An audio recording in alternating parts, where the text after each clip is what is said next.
to delete everything in your scene, and you're going to add in another cube. Go to Tab, GZ, and drag it up. Next, you're going to go S10, click Enter.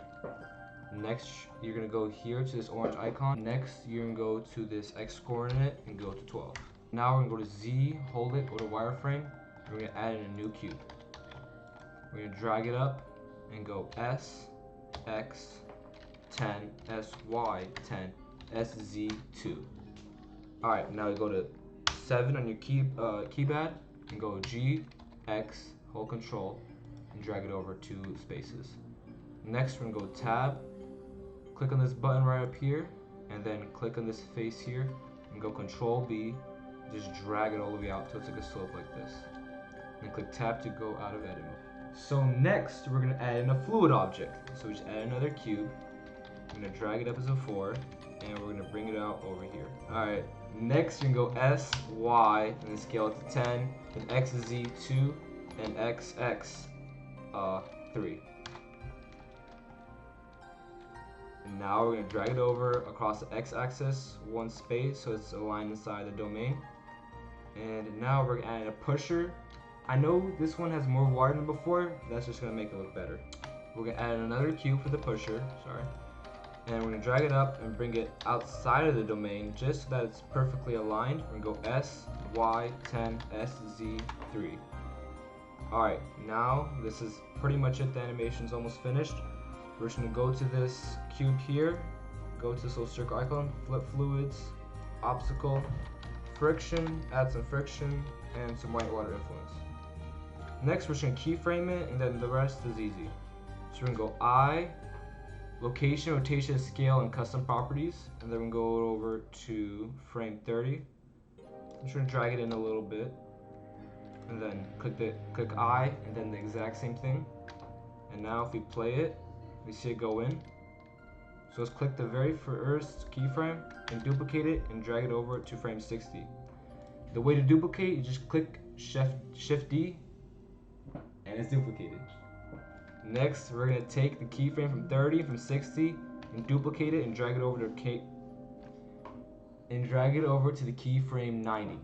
And now we're going to duplicate that over and over again to fill up the animation.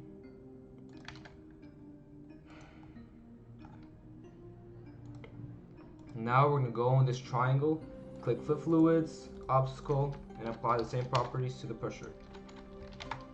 Next, we're going to click on this fluid object, go Flip Fluids, and Fluid. And for the domain, we go Flip Fluids, Domain, Resolution 350, because we're going to make this look very nice. Speed 1.2 for the cache, just set it to wherever your cache destination you want it to be at. I'm just going to have it in a folder on my desktop. And for display settings, nothing. Subdivisions, let's go put the 2. White water, definitely want that. And for materials, we'll have ocean volumetric. And we're going to put all the proper materials for the white water here in the foam, bubble, and spray area. And we're going to click Bake. And we just have a couple more steps for the rendering, and that'll be it. Okay, so next we're going to go here to resolution here at this print icon and click 4K because, you know, we just want it to be really good.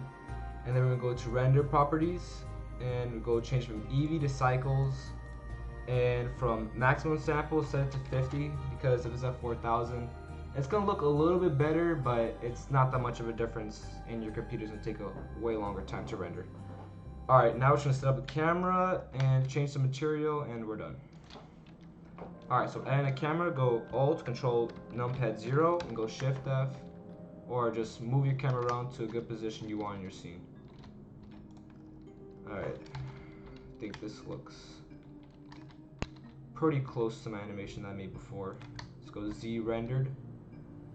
Let's add in a plane and just scale that up a bunch, doesn't matter how much you want it to do it, just scale it out.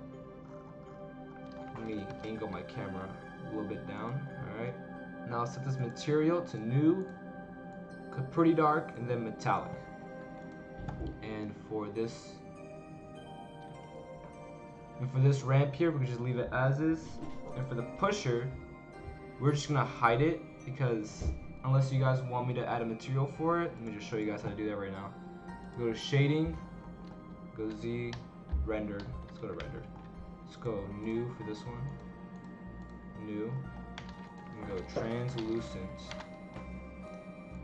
And go add mix shader. Oops, wrong one. Go shift A and then go mix shader. And we'll plug that into the shader area. Okay, sorry guys. You're gonna take out this translucent and put a transparent inside and lower down this factor and bring up your roughness a little bit so it looks transparent. And that's the material for this one, but I'm gonna hide this because I don't want it in my animation.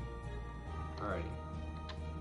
And that is it for the animation. Once it is finished baking through how many frames you set it up as, go here, render animation, and you're finished. See you guys in the next video.